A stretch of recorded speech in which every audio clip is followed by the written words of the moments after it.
All right. Good evening, all. Welcome, Mark. Welcome. Oh my God, what a day! I thought it was going to be an easy day. Not even close. It turned into just oh shit, I gotta get this done. Ha ha. But anyway, it's all good. It's all good. How are you doing up there in Tennessee? I'm doing okay. We're having our rain, so it's getting green. Yeah, I was watering today and then I stopped. I'm like, looks like it's gonna rain. Yep. And our lawn needs it. Oh my God. Well, it needs a lot of stuff. Rain's just part of it. So good. Everyone should know that Mark is actually going to be moving down here, at least for a short period of time. And he's going to be our neighbor. so that we're going to get I already have a list. He's like, there's 45 videos we're going to do. Oh, yeah. I was thinking shit up today. I was like, oh, yeah, we need to do that. And we need to do that. And yeah, we'll have fun. So I think it'd be great. As I was watching my Nick Nimmin video today, he's one of the guys that teaches you how to YouTube correctly. And so I always put that on in the background when I'm doing other stuff, just because, he does like a 3-hour live stream. I'm like, okay, that's background noise. But, there's a lot of good stuff. Every once in a while, you're like, oh, yeah, I got to. And he really is tapped into it. So, hey, hi to Michael Weir. Hope you're doing well. Mike was in the hospital for a little while a couple of weeks ago.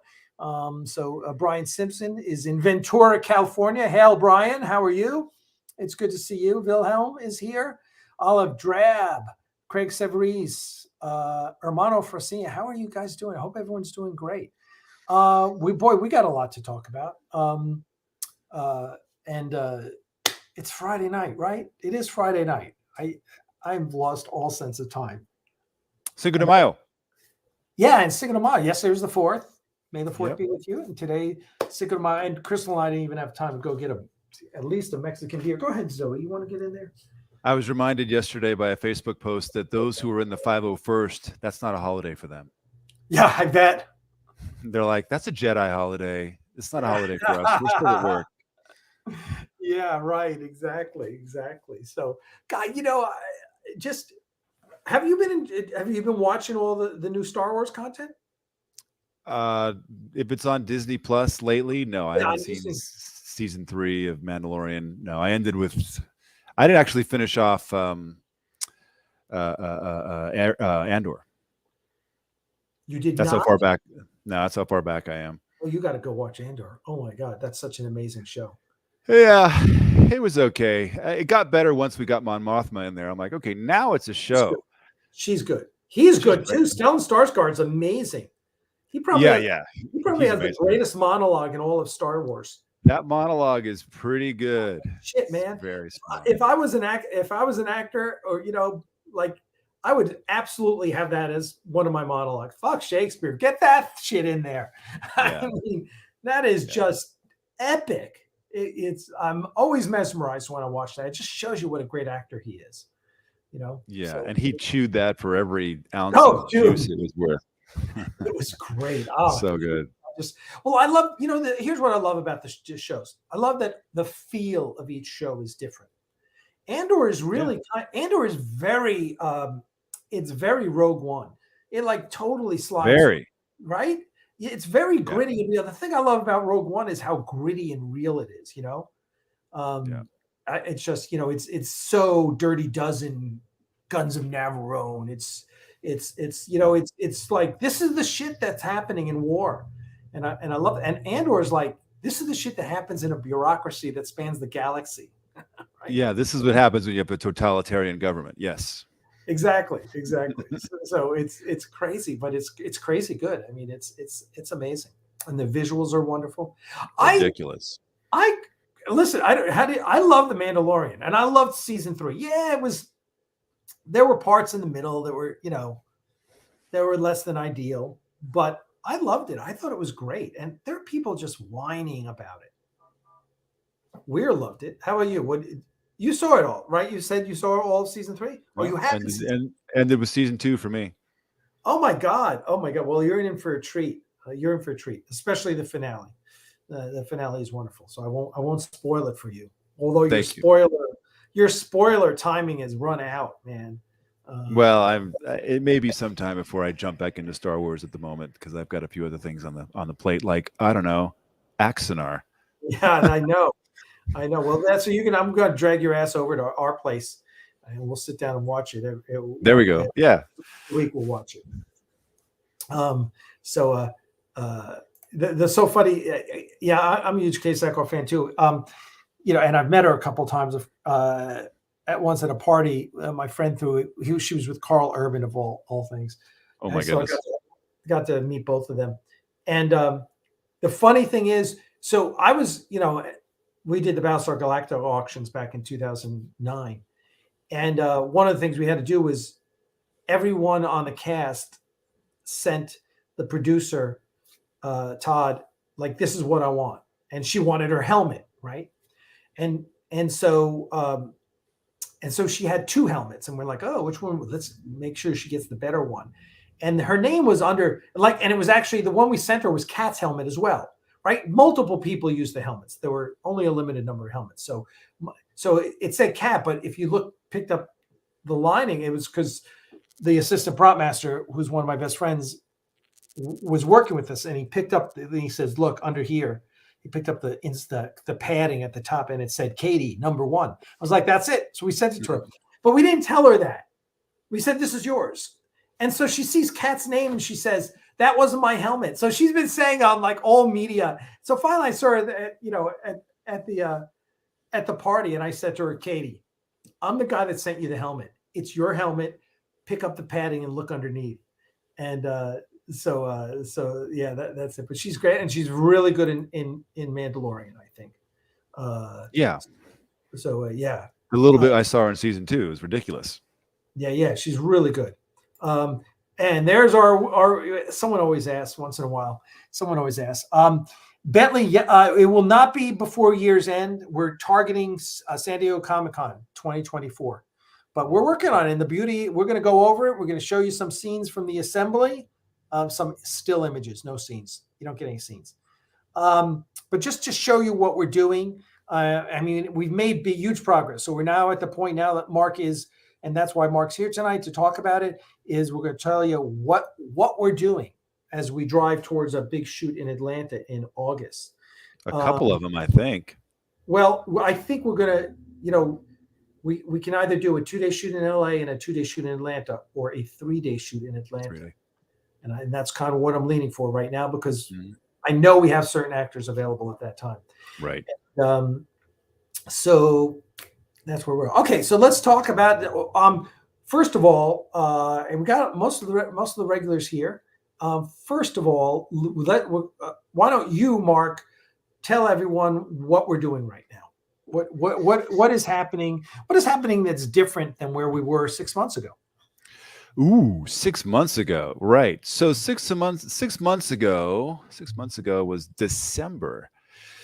So 6 months ago, we were looking over the footage that we had shot with the various folks that had been here with us in Atlanta. We also went over some of the footage that we shot back in, when was that? 2015, 2014? The Prelude stuff? Did we shoot that in 2015? Prelude was 2014. 14. Vulcan scene was 2015. 2015. Right. So we're looking over the 2014 stuff going, hey, how did we do this? Yeah. What's the magic that we had? Because we've had enough, we'll just say enough turnover where there's been just a creative hodgepodge of, well, let's do this, let's do this, let's do this. So when Alec brought me on and Jeff Fagan, we're like, let's go back to the original that was successful, and that's Prelude. What 10 things about that made it unique, made it the success that it was? And obviously with the director of photography, we go through every frame of Prelude and go, how is it lit? How did Milton, our DP at the time, light that? What's the sound? How did we do the dialogue? What are the shots? What are the angles? How was the dialogue delivered? Was there a pacing around that? So we went through and kind of reverse engineered it, because I was involved with the project then, but I didn't do anything on set except make everybody mad. And everything on the backside was for me in post. So I could definitely, but I wasn't in charge of visual effects. I was just in charge of sound. So the sound side, that I know exactly what we're going to do. And in fact, at the moment, we're bringing on what is Frank to us? He's not just a fan. He's like a pillar, right? What would we designate him? Well, now he's kind of an assistant editor now. Well, I mean, yes, that, but like before that, he was just a fan. Well, but he's doing everything. He's like on set. He's doing all this other stuff, and he's helping out other productions. Oh, yeah. I mean, he's super fan. He's super fan film guy. He's got his own fan film. And I think the last, sorry, go ahead. Yeah, and he works a lot with Vance Major. Yeah, and I think the last time I was on Confidential, I said, hey, we need some help with editing. We need some help with assistant editing. And he reached out very quickly, and he goes, I'm willing to do whatever it took. And he actually did the assembly. We worked in DaVinci Resolve. For those of you who know that editing platform, that's what we're doing all of this in. And our color correction gentleman who's been with us since the beginning, like me, Bailey, will be doing the color correction in Resolve, for those of you who want to know. And then, so he learned Resolve, because it's the free version, and did the assembly, took all the footage from all the shoots and went through the script line by line and just put all the shots in one at a time, the visual effects, the storyboard of stuff, all that even some of the script that we haven't shot the actors for, all that, and did the assembly. So he's a super fan, now he's an assistant editor, basically. So we, in 6 months ago, had none of those assets. All we had was the stuff from 19, the stuff from 21, and then some assets even from 14. And we're like, what can we do to recreate everything that's great? Sorry for the rhyme. And we came up with basically a playbook that when we showed up in I guess it was January, right? When we showed up in January, we're like, this is how we're going to execute this.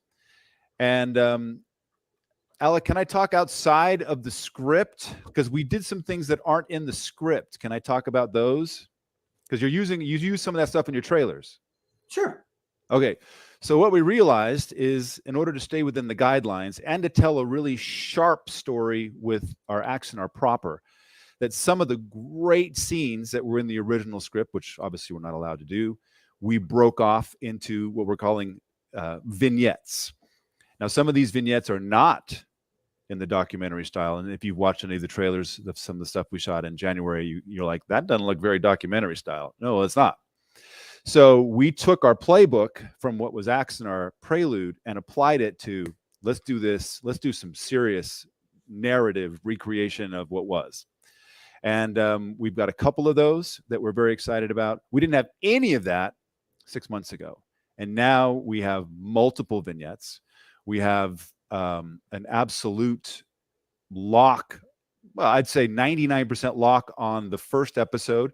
And when I say lock, obviously we haven't shot the actors. So most of the actors we haven't shot, but we put, and you've seen probably some of the other behind the scenes videos where they're like, oh, here's a little video that says, and this shot. I've got some screen caps of yeah. So Alec's going to show you some of these things that we have. They're not very pretty, but they give us timing. And obviously we want to stay compliant so that we know that, we need to cut some things out here to stay within our compliance guidelines from CBS.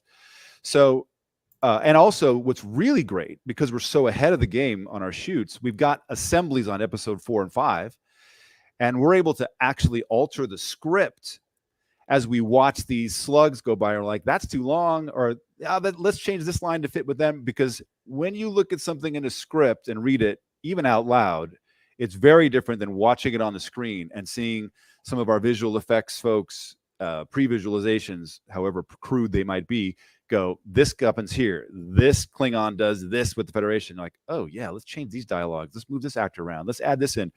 So it's like visual, real-time script editing. And Alec and I will spend several hours. We're still working on that previs assembly of episode 5, and we'll just sit there and go, how does that feel? Oh no, he changed that, and he'll change the script, and I'll change it in the edit, and we're looking at it all on Zoom in DaVinci Resolve together, which is something we couldn't possibly do in 2014 when we first did Prelude, just as a saying how amazing technology has come in the last 9 years.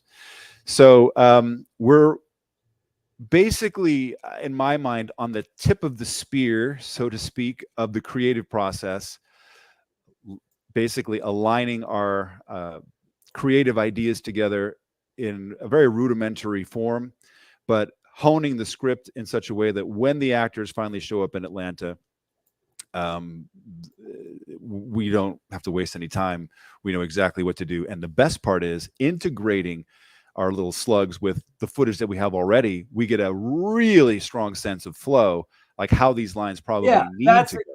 Yeah, and that's the big thing, because it might sound great on the page, and then once you see it in the assembly, you go, oh, that doesn't work, or it's a little flat there, or we haven't built the tension here, or or it'd be better if someone else said that line. What if someone else said that line rather than like me? I mean, I'm always ready to give away my lines. Yeah, and then when we get to the shoot, we know when they say a line, I'm like, that's not exactly the tone we're looking for. So when Ted shows up to do working with the actors, he and I dialogue, and Alec will be like, now we'll be able to intelligently be able to go, great, this is what happened before, this is what happens after, here's the arc, the feel, the emotion, let's keep it going, or let's spike it. And that's going to be something that no Axanar production has had to date, because there's never been an authorization or an authoring of stuff before to reference what happened after, because it was all shot at once. So this, what you're looking at here, is just the poster to tell us on the very first frame, just so that you editing geeks like me want to know. We always start footage 10 seconds after the beginning of a timeline with a little 2-pop at 8 seconds, which is a little frame of visual and noise that lets the audio people know. Let's make sure the audio is in sync, and here's how we know. Picture always starts at 10 seconds in, and that's the 10-second long thing. That is a very rudimentary representation of an incredible visual effects shot that's going to blow your doors off, and it's just in this stage. But we know kind of how long it is. Yeah. And this is literally throughout. Hold on one second. I'm sending you which one? You're sending me. Yeah, can you see the private chat? Just check what I said. Oh, checking private. Oh, look at private chat. Yeah, no, I wasn't gonna. Okay, so, that much I know. What we'll do is we'll just show you some of the shots here. So of course JG's in it, of course. Now some of you may look at that shot and go, "That looks terrible." And yes, it does. The reason is that, and you can see the green screen, you can see the little orange we call those tracking markers on the back. For those of you who don't know, you're like, why are those orange things there? Well, when we send it to visual effects to do the compositing, they're obviously going to put, you've seen Prelude, you kind of know what's going to go on beyond that, behind him. But when we move the camera, if those little tracking markers aren't there, it's almost impossible, because it's blurred, right? The narrow depth of field is on his eyeball and everything behind is blurred. It's impossible for a visual effects firm to tell what we call it parallaxes between the foreground and the background. They can't, it's impossible for them to figure it out. So we put those little blemishes, really, so that they move with the camera, obviously in contrary motion. So then they can go, okay, this is how the camera was moved, and they can tell it's a 50 millimeter or 35. And it looks terrible because that's what's called log. And it has nothing to do with wood or, strange redneck stunts in the river. It's a special thing that we compress the color and the contrast down so that we can maximize the data in a very compressed format. Did we shoot this on red? Did we shoot? Yeah, we did. I think was it Epic, or did we use Dragon? No, this is 21. This is 20. I don't know which. I don't know what he had. I think he had. Didn't he have the Komodo with that time? I don't know. I'm pretty sure he did. I'm pretty sure this was the first one we shot with the Komodo. All right. Well, yeah. For whatever reason, we shot it in some form of log, which means that we can compress. We can shove a whole bunch of data compressed into a very small little compressed place. Even though I think we shot this 4K. Is this 4? Maybe it's 6. Anyway, then in post, what we can do is it's a little mathematics that says, well, we know that this was compressed, and now we're going to expand it. And I don't know if you have any shots of expansion, color expansion, but if you do, you'll see like, whoa, that's way too much color, and then we can bring it down. So that's why these look bad, but they won't look bad. And then sometimes we just have so this is an actress who's going to be a Starfleet captain, and what we did was we recorded a temp soundtrack. So that's how you judge the pacing and match it up and see how long is this shot going to be, and so on and so forth. And these are all done by our storyboard artist, who's phenomenal. Yep. He does a great job. And then, okay, you want to talk about that? At that point, So this is where basically the voiceover got changed. Yep. Mm-hmm. So Mark puts in this text, so we know. Okay, so So this would be yeah. We had these. So the voiceovers are constantly changing. We put a voiceover in, so we get a timing, and then we listen to it, and we're like, God, that's crap. Something's got to change. That's terrible. And so we don't record the voiceover when we're in the middle of our little Zoom session. So we're like, well, I'm just going to put some text in there so that when we do the next voiceover or whatever we're going to do, we remember what it is. And then Alec goes and transcribes that into a new version of the script.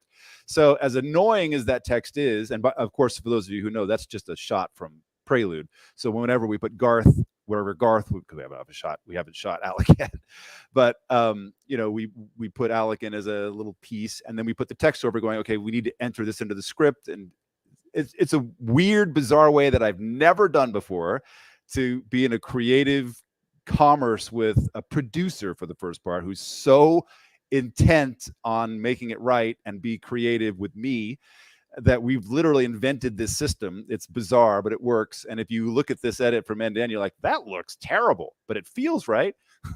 So that's what we're looking for. Yeah, that's exactly it. Mark, there's a question for you on screen there. When would 35 and filter be used? What's the difference? It's a great question. That relates to what's called the focal length of a lens. That means how long is it? And the longer a lens is, the more you zoom in, meaning you get closer on an object in the foreground, making it bigger. So when we talk about a close-up, one way to do that is to have a very long lens and the camera, seem kind of far apart. That gives us a really narrow, what's called depth of field, which means that the place in which you're focusing is very, very small. And we love that we do that when we're doing romantic scenes or very intimate scenes, and we're very close on somebody, and we just want their eye and focus and everything else. That's the focus. We'll use something with a longer lens, like a 50, a 75, an 85. If we want to capture more, like a more action or a wider scope, then we use smaller lenses. And you've heard of what's called fisheye lenses, which are incredibly small, and they're so wide that they bend the image to get it into the same frame. So, but the shorter the lens, the shorter that focal length, the more everything stays in focus. So it's very difficult to get a narrow depth of field, an intimate feel when you're looking at a really wide angle. So in a green screen, we get to cheat all kinds of ways because the background's whatever we say it is. And because we're shooting in 6K, we can punch in and make it look seemingly like a really long lens without having to move the camera, and we can blur the background and zoom it in and do all kinds of things, which is what we did here in Prelude, if that answers the question. There you go. All right, let's the next and we have now literally we saved 2 actors from the 2019 shoot that was basically a disaster because of our previous director. There were one actor only had one line, and it wasn't bad. So I think we're going to be able to work with it. And then the laying off stuff, which was done on a faux engineering set, worked out pretty well. Give credit where credit's due. Our DP did a good job framing this and lighting this, and it came well. And so, and we love this character, so we were able to save this. So there he is. So this is like one of the few somewhat finished shots that's in the assembly. And we will be doing other practical, in Atlanta, we're, Mark and I are talking about, well, who are we doing on the bridge, right? So we can have a shot like this that's on the bridge, maybe. And that's possible. So food for thought there. We'll see. So there's him, and then let's see what's next. Why does it keep flicking off? And this is when go ahead, Mark, tell us about it. Well, it's another, if you see something in a bracket, that means that it's a visual effect shot, something that we don't currently have, something that needs to be built, not just a simple composite, but it's a whole thing. So we basically have them broken down into 2 kinds of visual effect shots. The ones that you're used to seeing from Prelude, those beautiful, incredible, I call them starship porn, is really what those are, and because they're so amazing. And then things that are tactical, like if you remember in Prelude where we're discussing the battle features of the Ares class next to the D6, and then there's that, that they lay up together, I would consider that tactical. So we have a bunch of tactical stuff because there's a whole bunch of explanation that we need to disclose around here's how this went, and here's how that is, and this is the battle plan here, and this is how a lot of that. Talking is one thing, but seeing it in a tactical aspect is so much more fun. So this would be, he's talking about a specific aspect of shielding that's very, very important to the story. So while he's talking at this moment, we're not actually looking at it. We're going to be looking at a tactical readout, but his dialogue is going to be as a voiceover. Yep. There you go. Okay. So, and then just a couple other characters. We've already told you about our wonderful Vulcan, who we're very excited about. We also have 2 Andorians. This is one of them. Our good friend Rob Hayes. Hey. This is from the 2019 shoot. Is it 19? Oh, it is. I'm sorry, 2021. No, 2021. Yeah, 2021 shoot. And then we'll just throw that in there. Oh, God bless. You did not see this in Prelude. This shot. That's right. No, that is not in Prelude. I'm not telling you that's going to be in this, but I'm not telling you it's not. So you'll have to stay tuned and see what happens. But we're really excited. So yeah, so from my perspective, it's just been it's a great process because I really think that I just feel like what we did before. First of all, if we had to go with the 2019 shoot and director and everything, I could never live with it. I mean, I would be so upset at the mediocrity. Now, everything we do between Jeff and you and what we're doing now together, I'm just like, yeah, it keeps getting better and better. I'm starting to see it now. Like, I'm starting to go, yeah, okay, I can see where this is going. And I know the backgrounds are going to be great because of who's doing them. I know this is going to be great. And it's starting to get there. And I'm just kind of really kind of excited about everything. Well, I love it too. I'm excited because I love that right now both episodes are in a very different place in terms of how the story is, what's in the story, even from the script. So one of the things that 6 months ago we didn't have is the current story. The current story is really quite different because we've churned on it and argued about it and loved about it and, in a very heterosexual way. And I would listen, as I'm not WGA, but as a writer, I'll say it's not the story that's different. It's the script and the flow of the dialogue that has made the story stronger. Yeah, and the telling of it. It's still the 4 Years' War. It's not like we're going off and talking about something else. It's the same thing, but there's ways to tell a story. There's no right way and no wrong way. But when someone says, and you have to do it in 15 minutes. Oh, now we have to tell it in a different way than we would have over 2 hours. And as we hone the process, which is all that we're doing at the moment, while we continue to work towards more visual effects and things like that, it just gets tighter and tighter, cleaner and cleaner. Now, I will say the 2 things that are happening right now, which I'm very excited about, we just sent off the first batch of updates to one of the vignettes to finalize all the visual effects. And I'm going to guess that's probably going to get done by Monday, which means one of the visual effects, visually speaking, and all the visual effects will be done, which is amazing. And then starting Tuesday, the sound effects will start on that vignette, as well as the building of the sound effects library. Now, if you have watched, well, of course you've all watched Prelude. I kind of went, we'll just call it, I kind of went Lucasfilm with Lucasfilm sound with Prelude. I was like, I don't want to just do the simple 1960s. I want it to feel like, wow, this is a huge cinematic experience. And that's why I love now watching Strange New Worlds, that the way I came up with the audio for Warp and how the Enterprise comes by, I'm like, they're doing that.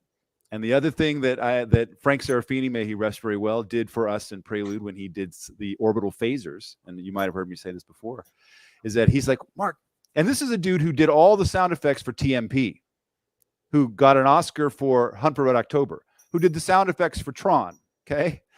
He goes, Mark, we got to do something with the phasers. I just don't like those sounds. I'm like, dude, Frank, they're the phasers. We can't, what are we going to do with, I mean, they're phasers. Maybe we'll lower them in pitch so they're bigger and better. He goes, yeah, we got to do something. He goes back to me and goes, I want to do shotguns. I'm like, what? Dude, what? And he's like, thank you, Brian. Thank you. So it wants to do shotguns. I'm like, where are we doing shotguns? He goes, well, right at the beginning. Because when they come through the atmosphere and they're burning down that city, he goes, it needs to be bang and not just brrr. It's got to be bang. Brrr. Like, and he's like, I'm on the phone. And I'm like, okay, yeah, I get it. And I used to think, well, I still think he's a little crazy, but he's got an Oscar and I don't. So I was like, all right, well, show me what you mean. And he cuts this rudimentary thing in and puts it on his old thing. And it was a teeny little picture and mono audio. And he sends it to me. And so help me. I'm like, whoa, that makes phasers so mean. And if you watch, now granted, there's voiceover over my sound effects. There's voiceover over it. So you kind of don't hear it. But if you listen carefully, you hear those orbital phasers come down just poof, and it makes it so like, man, I don't want to be anywhere near that instead of the 60s phasers. So we're building the models, rebuilding and expanding on the sound effects for all of the ships. Each one of those ships that you saw in Prelude had its own symphony orchestra of sound effects, from the front of the hull to the front of the Bassard ram scoops to the end of the secondary hulls. If you watch some of those ships come through, you'll see layer after layer after layer of sounds. That's not just, a whoosh. We spent a great deal of time sampling semi-trucks coming up the Interstate 5 freeway up to Valencia, where we used to have a studio up there, just sitting there at the side of the road. People thought we were like vagabonds, but we had microphones and we're hearing these, that's part of the sound of the Aries is the sound of a 12-ton going through gears and the tires rotating. And we resynthesize that. We've got jet copters and we've got a Huey we actually use a Huey 204, an homage to Star Trek 4, the slow down the rotors. So it's instead of just, the sound, it's like, we added that to the D6 sound effect. And we just went all out, and starting next week, we're going to start expanding, because obviously there's a lot more visual effects shot in this than there is. Like, we're probably going to have 6 times. That's unfair. 4 times amount of the visual effects or visual shots that are going to need. I mean, I can only recirculate the same sound so many times. So, and ships that we haven't seen, and in circumstances that we've never seen before, they're going to do things that you can't believe they've done. They would would naturally do. The thing about the VFX in Prelude was there were very few shots that were directed by the story. There were a lot of shots that at the time Tobias who was our VFX guy at the time, did, and he just sent us stuff, and there wasn't a lot of stuff where Rob, the editor, said, I need this, right? There was the D7 at the end, but a lot of the stuff was just stuff like Tobias would make it and ship it to us, right? And every day we were like, it was Christmas time. We're like, looking at an email box, like, look at that. Yeah, right. I know. And it was great. So, but this time it's totally different because the VFX have got to push the story forward. Yep. We're talking about the Battle of Axanar. We're telling you what's happening. The captains are telling you this is what happened. And so it's got to reflect that that's what happened. And so the process, there's a much deeper process now for Mark and I on how we're going to get the VFX team to do the VFX. It's like, okay, well, this is what it says in the script. So what do we want? How do we want this to look? And, and you certainly always let the VFX team go, I really like this. That's great. But, if you listen to all the debacle in the VFX, the relationship between Marvel Studios and the VFX teams, and they've got every movie has a dozen VFX teams. That's why the credits take forever, right?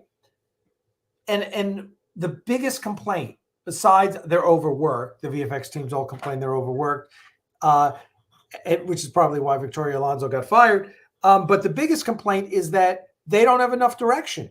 The VFX teams say the director's not telling us what they want. They're saying he does this, right? And so there's VFX teams want the direction because once they have the structure, then they can put their freedom to work. Okay, he wants a shot of two ships doing this and they're doing it around a moon and this. Okay, then it gives them the create. They're not trying to say, well, what are we supposed to be doing? They're going, you need this. Okay, this is how I'm going to accomplish it. Well, I can actually speak to that directly. When we worked with Marvel and I oversaw the visual effects on really the two highest grossing digital characters of all time, save Gollum, when we did Avengers Station, and I ended up getting the visual effects supervision job thrown in my lap, like 3 weeks before open. And we had to develop animations and all this other stuff. And Marvel's like, no, we don't like it. Change it. And what would you like? Just got to be better. Better? Yeah. Like how better? Just better. Yeah. Oh, okay. Yeah, we'll get right on that. I want to thank Brian Simpson for his $5 super chat. Thank you. He always says Brian. They get handling. Thank you, Brian. Much appreciated. Willem has a question. Why enemy starships neck and neck when fighting each other? Would it be more realistic to have them far apart or make more like submarine battles? Well, I'll give my answer and I'll let Mark give his. It's a lot more interesting when they're close, right? If you're really far away, it's not very interesting. We actually had this conversation the last time Alec and I did. We were talking about, because we started really delving into the visual effects, going, well, the Battle of Axanar is not everybody's like this. There are moments like that, but they don't start that way. They start tens of thousands of miles away, technically, before they start, and then they come together around the planet. So, but there's nothing interesting about this little speck of ships over here and this little speck of ships over here. I mean, that's silly. Visually, practically, torpedoes go a long way on class T torpedoes, right? But the other thing is, we said, well, can we close the gap? Well, that's one of the things that BSG did so well, and those kind of shows where you start way wide and then crash zoom, and then you go and then you're up close, and that's a great thing. But that's not Axanar. We established beautiful. At least in Prelude, slow-moving, beautiful. These are capital ships weighing hundreds of thousands of tons, moving. And it's not like we got the Defiant rolling around here. I mean, these are D6s, D7s. You've got, and the Ares class is agile, but it's still. I mean, I don't know what the displacement is, but it's at least an Enterprise. Yeah, it's at least 110,000 tons. So, right. And that's kind of what people were complaining about the Enterprise D in the final episode of Picard. Yeah, it's like, ooh. Yeah, well, that's a whole other discussion. Did anybody say structural integrity field or gravity or inertial dampeners? Yeah. Those must have been offline. Oh, I know. I hated it. Oh my god. Guys. Overall, I love the season, but that was one of my biggest. A little too much. A little too close. So for us, it's going to be that practically they'd be really far away, but we also address that in some of the dialogue. JG, one of his first lines is, well, this happens in the beginning, which I won't spoil for you. And then, because nobody wants to see that. It's just like, hey, we're doing all this sound effects. Is there sound in space? No. So we kind of have to fudge some stuff. Yeah, there are things that are just, you just make allowances for the fact that it's a cinematic exercise. This is not actual space battles. This is a film of space battles. It's the same thing in Hollywood. If you see a sword fight, y'all, a real sword fight, it's the ugliest, most horrible, gross, ugly, just messy, because all you're wanting to do is cut people's arms. You really, once you cut this, then you can do whatever you want with them. They're not trying to ding, ding, ding, ding, ding, ding. No, they're trying to cut fingers and all that. It's gross. But in Hollywood, we fudge it because nobody wants to see that. No one wants to see exactly. And one of the best comments we ever heard in gaming was someone was trying to say, "Well, a dragon wouldn't do that. Dragons, what they are." It's like, no, why don't you explain it to me? Because I've never met a dragon before. I mean, except for how the Chinese dragons are addressed in their historical culture, which they don't fly, y'all. That's all we know. Yeah, but where's my cat? We call our cat Toothless because I swear to God, sometimes it looks just like Toothless. She looks like Toothless. It totally does, and it gives you that look sometimes. All right. Yeah. Yes, indeed. Exactly. But Right. there's another one asking. So I'm sorry, you are not the first, Obina. You are the second. So next year, San Diego Comic-Con is what we're shooting for to have it out. And Literally and figuratively. yeah, I think and then I'm just, after that, that's it. I'm done with Axanar. We've got other projects in the mix that Mark and I will be working on in the meantime. Some pretty cool things. So yeah, I should. I also hate. I always feel the need to. We always have some people watching that aren't here for all the fun, and like CBS lawyers. I'm sure Oh yeah. there's some CBS lawyer, some associate, some intern watching this right now, trying to figure out, is there anything we can say that we can get Alec on? Whatever, guys, we're having fun. Go off and be miserable in your little lawyer job. There's a reason I didn't become a lawyer.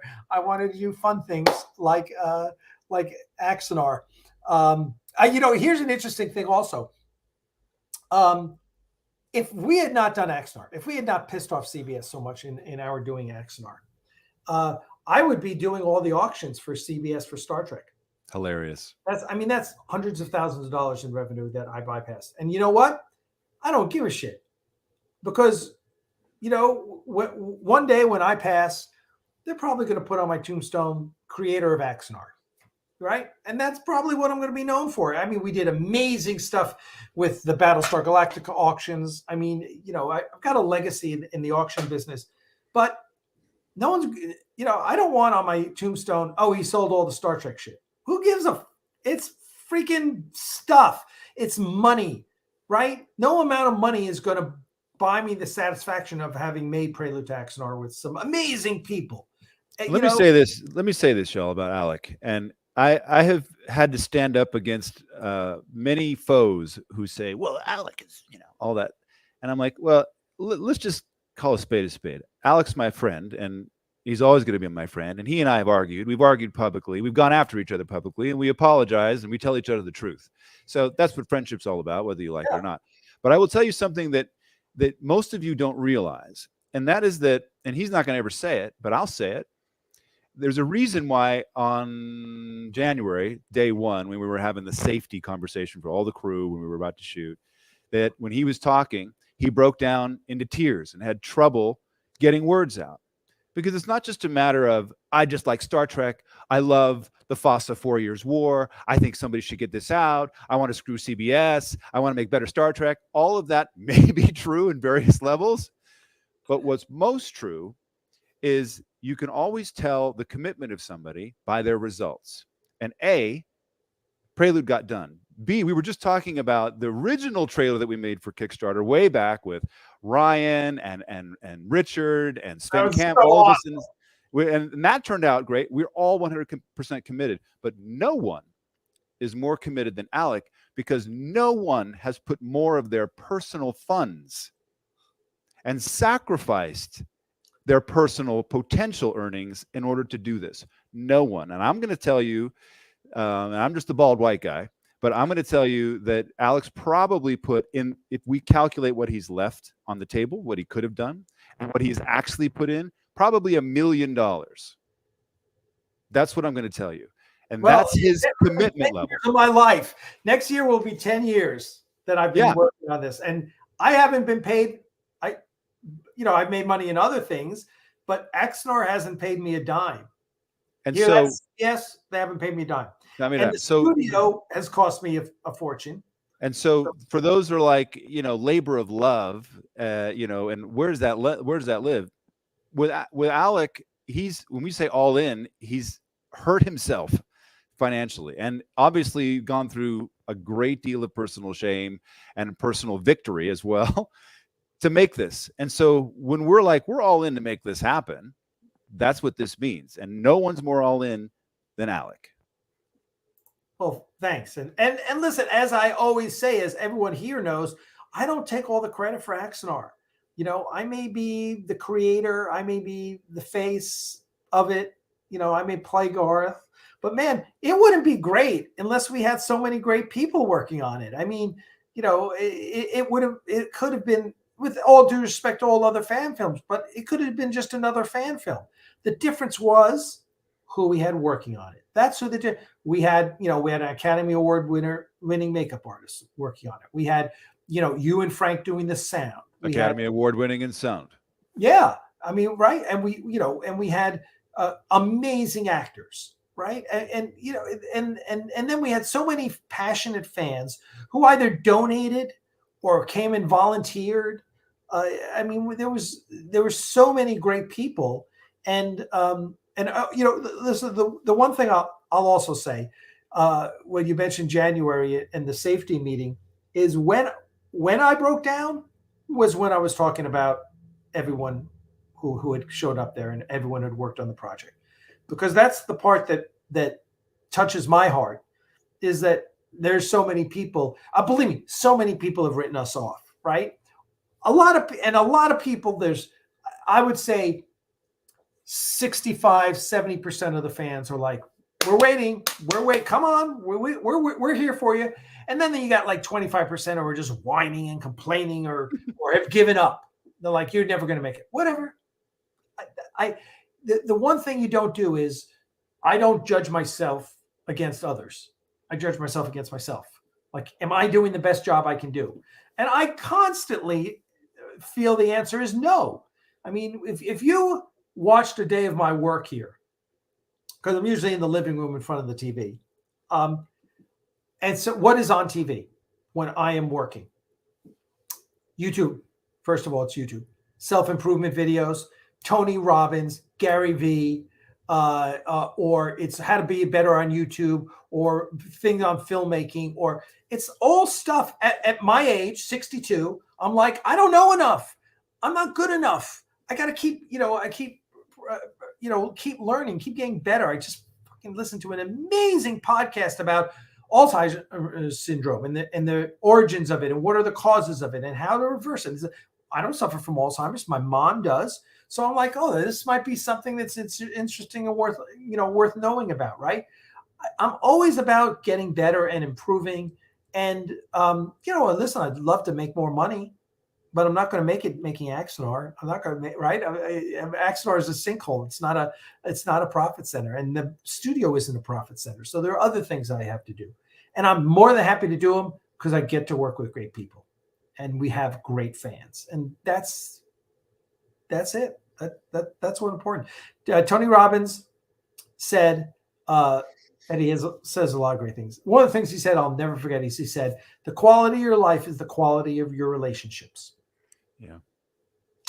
Really true. Really true. And when I list, all the people that I have truly great relationships with, you're one of them, Mark.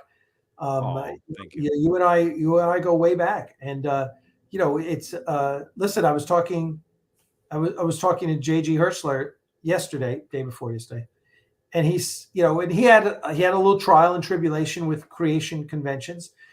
And he said to me, Alec, you are the one guy who stood with me. He said, you're the one guy. And I said that, well, thanks, JG. I'm glad you recognize it. Cause yeah, I did. I may have hurt myself with creation because I called him on some bullshit in JG's favor. And then I show up at the convention that year and Chase Masters is like, I heard that Axanar is the reason JG almost didn't come to creation. I'm like, oh, fucking. I'm like, no, honey, that has nothing to do with it. Well, you take it, you take the ups and you take the downs. But again, it's all great people. It's all about the quality of your team. Maybe it's because no one's going to remember any of this when it comes out, because it'll come out and be a success and everybody will think like, wow, what a great overnight success it was. All right, whatever. Yeah, I know. 10 years. I know. Well, listen, the other thing someone said to me, there's some great comments people have said. There's 3, 4, 5 comments I will never forget. One of them is someone said, oh yeah, they said, Rogue One is the prelude to Axanar of Star Wars. And I was like, oh, that's pretty fucking cool. That's funny. and another, everybody lives. Yeah, right. That's the big difference. Another person said to me, Alec, in 50 years, no one's gonna know that Prelude to Axanar was not canon Star Trek. It's just gonna. And I was like, well, maybe in 50 years it will be canon Star Trek. yeah, that's the point. The point was in 50. Well, whether or not the IP owner, whoever that is at the time, acknowledges it, yeah, it's going to be, a lot of people consider it, part of their headcanon. So we appreciate that. Let's get to some of the comments because you guys,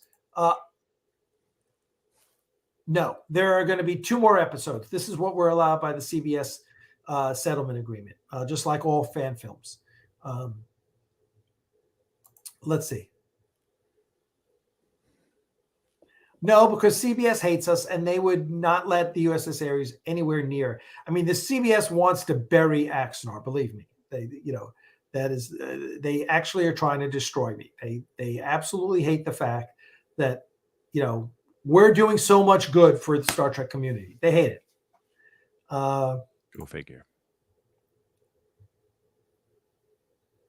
Well, thank you. You're always welcome, Mike. You're always welcome. Donnie says Rogue One is my number 1 monster. Me too. I listen, can't argue with that call. I mean, for me, I put Rogue One number 1. I don't know what it is. I just love that movie so much. I mean, that doesn't mean I put it over Star Wars, because Star Wars is Star Wars. I mean, right? That's like saying, when you say which is your favorite Star Trek series, except TOS, because TOS is TOS. It's just it's not even fair putting it in the same category as everyone else, because it doesn't compete now, not at all, but that it was where it was then. It's amazing. Man. Same with I'd say the same thing with Battlestar Galactica. It's such camp now, but you watch the Galactica model go by at 24 frames a second with that specular lighting, and you're just like, oh man, and the music, and you're like, there it is. Yeah. It was big at the time. It was big. Listen, it's gonna be huge when we release it. I mean, there's, when we release Axanar. I mean, the good news is we now we have some wonderful benefactors. We have 3 big donors who have committed to finish Axanar. And I can't wait. They're going to come down for the Atlanta shoot, which I'm so excited about. And we're doing something special, which I can't talk about, for them too. Listen, part of it is, once these 2 episodes of Axanar are done, I'm done with Axanar, right? I'm done. I'm moving on, just because I don't want to deal with CBS's bullshit anymore.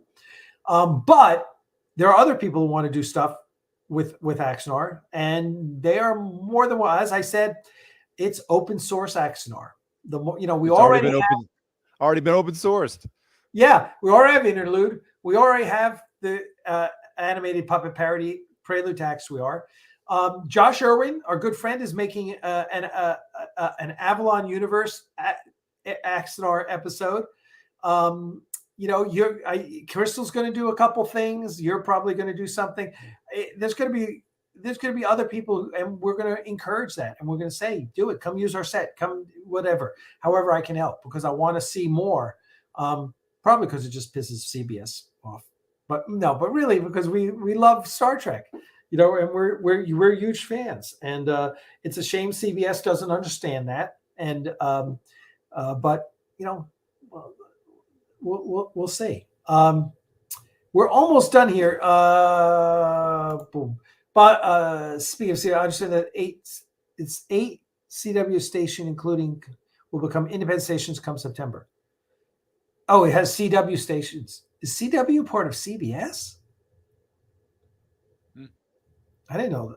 I didn't know. Anyway, by the way, Donnie Pearson, I was talking to my best friend from high school, who I developed my love of movie soundtracks with, and I mentioned him the soundtrack that he 2 soundtracks, both by the same guy. Wind, which is the Matthew Modine, Jennifer Grey, Cliff Robertson movie about the America's Cup from the 80s. Maybe that's the 90s, early 90s. Basil Polidorus. And speaking of Basil Polidorus, Farewell to the King. 2 of the most epic tracks in all of soundtracks. So go hunt that down, since Donnie Pearson is a composer himself. There you go. People ask me all the time, I don't have the passion for I love Star Wars, but fan film, there's a lot of good people who are so into it, who do Star Wars fan films. God bless them. I'm not going to be one of them. And some of them are ridiculously good. Yeah. Believe me, the one thing in the 9 years since Prelude to Axanar came out is we're like state of the art, man. It keeps getting bigger, better, and better. You know. So Mike Field says, "I want to see you do what is behind you. I know you can make a new movie or TV series." 20,000 Leagues Under the Sea. Yeah. Yeah. But here's the problem with 20,000 Leagues Under the Sea. Why there will never be a great remake of 20,000 Leagues Under the Sea. It's the greatest science fiction ship of all time. You know, you can argue whatever you want, Millennium Falcon, blah, X-Wing, Enterprise. That is the greatest design science fiction ship of all time. It will never be equal. Nothing will ever look as good. It is perfection. And I think there have been a multitude of remakes, and none of them, the Nautiluses don't look good in any of them, including in League of Extraordinary Gentlemen. So that looked dumb. Yeah, So that would have been great if they used that design. As a matter of fact, there's supposed to be a remake directed by Bryan Singer, but Bryan Singer. God Noah. You misspelled it, missed the U in there, but you're right. You're right. Todd Simo says Win was great. It was Stellan Skarsgård, our youngst with hair, Stellan Skarsgård. Yeah, he was great in that. He was really, really good. I just rewatched Wind about a month ago and enjoyed it as much as I did the first time. It's not a great movie, but it's fun, right? It's fun. And if you haven't seen it, I would enjoy it. Well, listen, I got to get going. I've talked too much. Mark, as always, great having you on. Great collaborating with you. We're kicking ass. I want to thank everyone out there who's shown up for this episode. I'm back to doing some fun stuff. Not really, but I'm doing some stuff with my lawyer right now. Actually, and I really like working with him. He's amazing. So I'm going to do that. And you take care. Looking forward to seeing you down here, my friend. Yes, indeed. It's going to be fun. It's going to be fun because there's so much that Crystal and I do now. We'll include you. There's so much stuff when she goes off to work. You and I can go, hey, let's go have a beer, right? And we just have to bring a doggy bag back for Crystal. So that's right. She's like, you went to Taco. She's like, you went to Strange Taco and you didn't bring me anything back. I was like, so you'll be the one saying you better bring Crystal something. You better. Or I got an extra room for you, but I don't know. All right, my friend. This is great as always. Thank you to everyone in the audience. Stay tuned. We will have more. I can't wait. Whenever we do our next assembly, if there's anything interesting, we'll let you know. So stay tuned. Tomorrow night is Starfleet Tactical, and we'll see you then. So live long and prosper, my friends. Idic and all things.